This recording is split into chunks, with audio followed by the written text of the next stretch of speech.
Good evening, everyone. How are y'all tonight? We're going to talk about the Idaho 4 case now that the affidavit has dropped, and I have read the affidavit and learned some things in there. I want to discuss some cards that I pulled on the Idaho 4 case. Not the reading that I did on the police detective work, but the reading I did before that on the murder case, okay? These cards that I pulled were very much in question, okay? Remember, I pulled this card, okay? If you haven't seen that video, go ahead and go down and watch that video. We have a man that's watching the house, okay? We have a shadowy figure of somebody watching the house. But down here, we got somebody looking out the window. And it was in question, did this person see this person? Did they see this person? Well, that question was answered for us today in the affidavit. Yes, one of the roommates did see this person. Okay, she, in the affidavit, it says, for the third time, she opened up the door, and when she did, she seen this shadowy figure of a man that was dressed in black, had his mouth and nose covered, and you could only see some bushy eyebrows. But there's a lot of question, you know, why did he walk past her, you know? Why didn't he kill her? Did he see her? Did he not see her? You know, was her door just cracked? And she's seen him, and she said she froze. She couldn't move. I could only imagine. Maybe he didn't see her. But it wouldn't have mattered. Because remember, we pulled this card, and I told you what this card represents. He done his job, and now he's leaving. He pulled up his tree, now he's leaving. He completed his job. She was not a part of that job. If he seen her or not. He pulled up his job, and he was leaving. Okay, so, and then we pulled the soulmate card in the reverse position. We also talked about this card, that it could have been an ex, or that it could have been somebody who was jilted, okay? Somebody who, maybe they dated. Maybe one of the girls dated him one day, or just talked and exchanged phone numbers, but did not want to have that relationship. It could have been during a time at a bar, at a drunken stage, you know, in their life, where they were drunk, they were talking to this dude. Yeah, we'll switch numbers. I've been there. Most people have, okay? But then you not drunk the next day and you realize, oh, no, you know, why did I give this person my phone number, whatnot? Well, Kaylee's father is saying that they have found a connection between Brian and Kaylee. Now, he says he will not come out and tell us what that connection is, but they did find one. Okay, now there is a rumor going around, and it is a rumor because it has not been confirmed, that Brian was actually stalking Kaylee and texting her, and she would never answer the text messages back. Okay, now like I said, that part did not come out in the affidavit. That is a rumor. But if we go back and we look at this case and the little rumors that were leaked out, they were correct. You know, the rumors were leaked out that there was screams that were heard, and the dog did bark. Those rumors were let out. Well, when you read the affidavit, it tells you that screams were heard, and they did hear the dog bark. Okay, so most of these rumors that were coming out, that were being leaked, were true. Okay, so it makes me wonder, is that rumor true also? We'll find out later on in the investigation as it goes on. Um, but I wanted to cover these cards with you on that reading. I also want to talk a little bit about how crazy is this? So Brian's mother writes an article in a newspaper, um, a, I don't know, maybe years ago.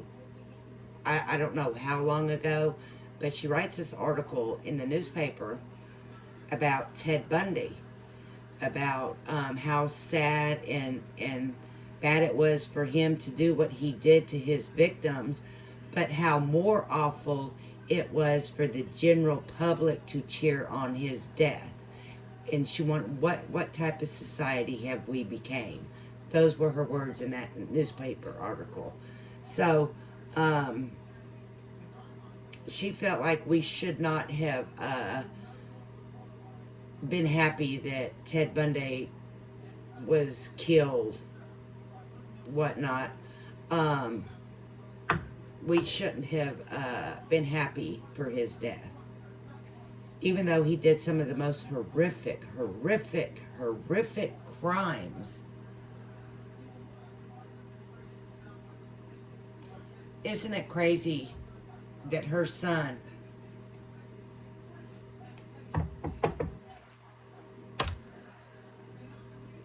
has put her in the middle of that article? Okay. Now, listen to this, in case most of y'all didn't know. There's a movie out there, a movie that his sister starred in, okay? And this movie is about some college students, I believe, being stabbed to death. They're being murdered. A group of college students that went out on a trip or they did something together and they were murdered. I believe stabbed to death.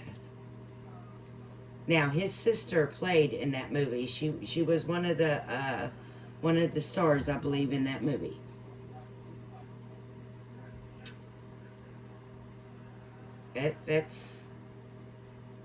I just don't even know. That's a movie by itself right there. Just those three items all together could make a movie. I mean, this man is fixated. He's fixated on this. His background, his schooling background tells us that he's fixated because of the type of surveys that he was actually getting into. I'm sure most of y'all had seen that survey that he did, that he was asking people to do. And what do y'all think about that crap? Just the general mind thinking, common sense, you know, without any type of reading. Just what do y'all think of that? You know, it's simply amazing to me. But I will tell you, I feel like he is sweating bullets. I feel that he is sweating bullets, but he's also playing everything back in his mind.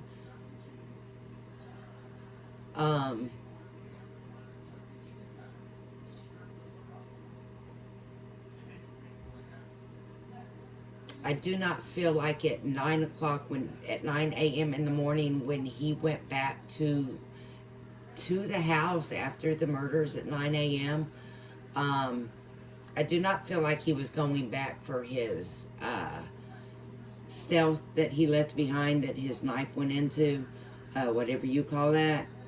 I think he was going back to see the activity that was going on, if there was any activity going on.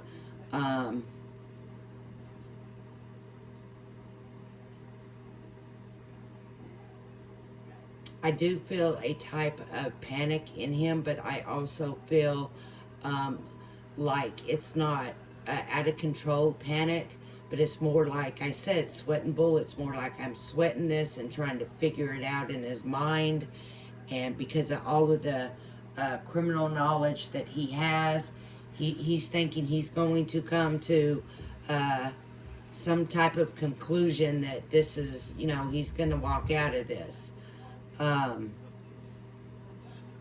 do want to say that he's enjoying this, but I don't think at this moment, at this time, that I feel an enjoyment out of it for him. Like I said, right now I feel like more of sweating the situation.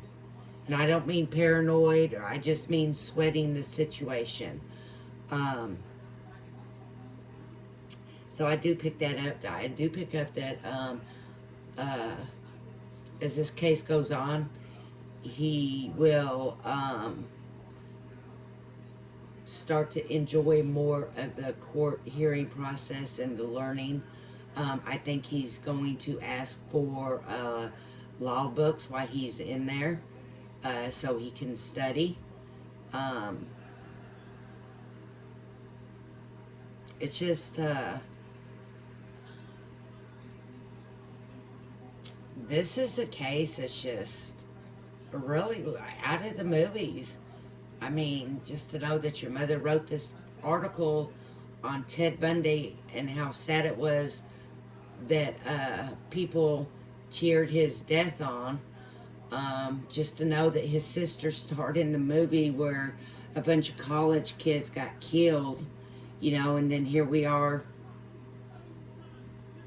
with him doing this. I don't know. It's just it's hard for the natural human to wrap their mind around all of it. It's hard for a human to wrap their mind around just one person being in that house and being able to do that. But it's possible. It happens all the time. It's very possible. There's been whole families stabbed to death just by one person. You know, sad thing is, they do predict that Kaylee was alive when this happened. You know, I pray for all the victims' families. I hurt for them. You know, and just in general, because I do believe in Jesus Christ, I do believe in God, I do pray for his family also. I pray for his sick mind also. Only because that's what God commands of me. I am human, so that's the only reason why, is because I'm commanded by God to do that. So, you know, yeah. But I feel that the father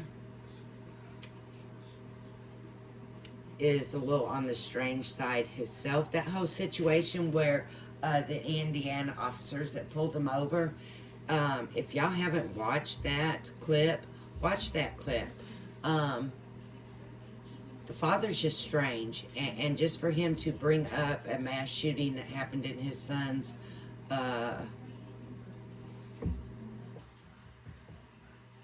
complex or whatever, his apartment complex. I don't know, just the whole thing is, he seems very nervous to me. Like right now, I'm picking up like an anxious, nervous thing, just talking about the father and the way he was reacting back with this officer. I pick up that there was anxiety going on in him, nervousness, anxiety. I pick up that Brian was more, you know, wondering, you know, hey, is this now? Am I getting picked up now? Are they, you know, what's going on with this situation? Hey, you got me pulled over. Am I getting away with this? I felt like he was just trying to play it cool. But I do feel the nervousness in the father. I'm not going to say the father knew, because I don't know. I wasn't a fly in that car. I would have loved to have been, but I wasn't. and I haven't tried to do, you know, any readings on that.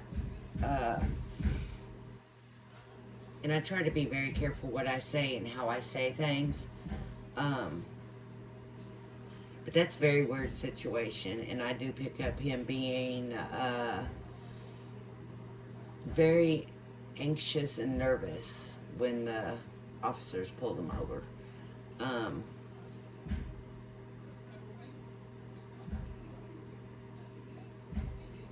And I really don't feel like that Brian was really anxious or nervous.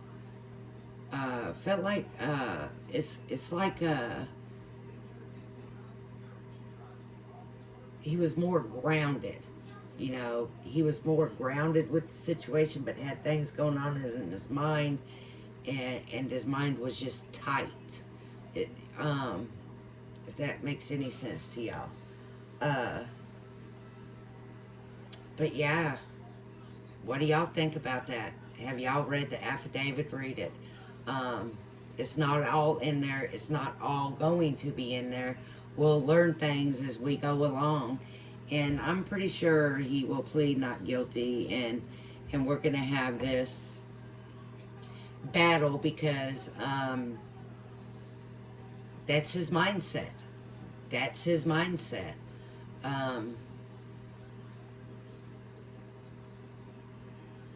His mindset is beating this case that they don't have enough on him. So, but, you know, everybody's questioning about the bushy eyebrows, because he don't have bushy eyebrows. If you look at him, he don't have bushy eyebrows, and the roommate said all she seen was bushy eyebrows. Well, the driver's license photo that they have of Brian that he had just got, or something like that, they said, shows bushy eyebrows.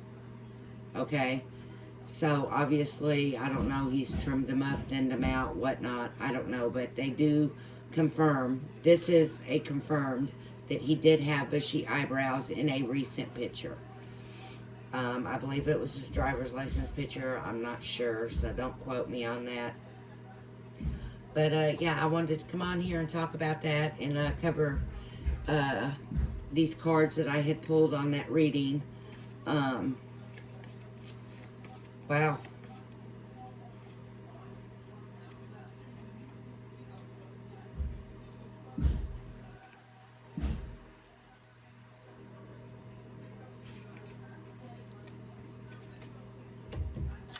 So, peace, love, and light. If you don't mind, subscribe to the channel. Push the like button on the video, please. And leave me in the comments what you think. Peace, love, and light, guys.